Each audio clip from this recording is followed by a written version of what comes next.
bisa karena kami terikat oleh value dari brand kita.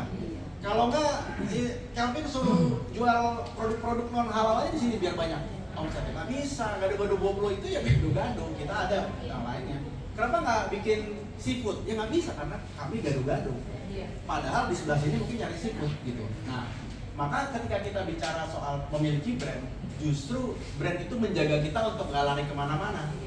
Seperti kami fokus kepada pengembangan brand lokal. Artinya kami nggak boleh mendevelop brand-brand di luar dari brand-brand Indonesia. Gitu. Padahal sebenarnya kami punya potensi yang sama untuk bisa mendevelop brand-brand multinasional. Jadi kadang-kadang idealisme sama tolol itu beda tipis. Gitu ya. Jadi, nah, oleh karena itu balik lagi kepada konteks perjuangan kita, bahwa hari ini kalau kita ingin membangun brand, kita harus memulainya dengan menjawab pertanyaan paling sederhana. Dan satu lagi yang paling penting dari brand adalah sebenarnya adalah kekuatan brand sesungguhnya adalah mampu mengubah pola pikir. Mampu mengubah pola pikir. Jadi katakanlah misalnya begini, kenapa orang mau ngantri menunggu iPhone atau mau nonton film? Kenapa orang berbondong-bondong mau mengambil satu produk?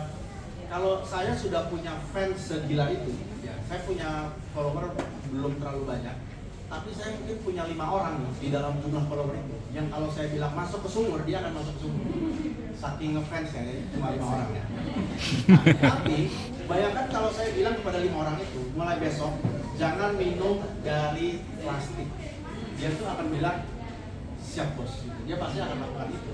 Jadi kekuatan brand sesungguhnya ketika kita sudah di level cinta tadi, dan by the way kita nggak perlu 100 pelanggan utama kita 100%-nya cinta sama kita ya. Kalau belajar Pareto Rule kita hanya perlu 20% aja. 5 orang aja. Dari 10.000 customer kita, 5 itu yang cinta banget sama kita. Pokoknya kalau nggak pakai kecap itu, kalau nggak cateringnya sama ibu itu, kalau nggak pakai baju ini buat kawinan sama si penjahit ini, saya nggak mau. Nah, kalau kita sudah sampai di titik itu, punya 1 aja customer kita, berarti kita sudah ada di level cinta tuh brand kita.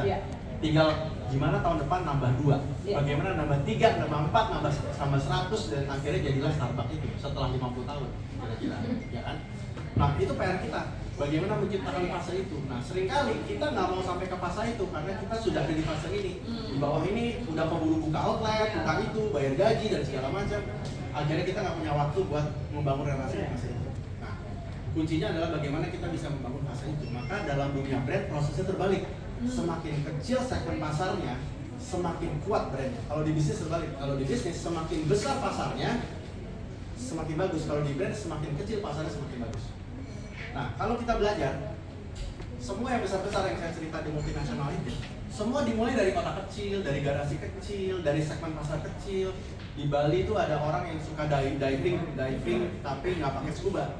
Mereka selalu pakai jepitan hidung supaya hidungnya nggak naik. Dan itu dipakai satu brand lokal namanya suku laut. Hampir semua orang di dunia tuh pakai suku laut. Berapa banyak orang yang pakai? Jadi yang dimaksud dengan pasar yang spesifik bukan dari jumlahnya, tapi dari target market yang mereka mau.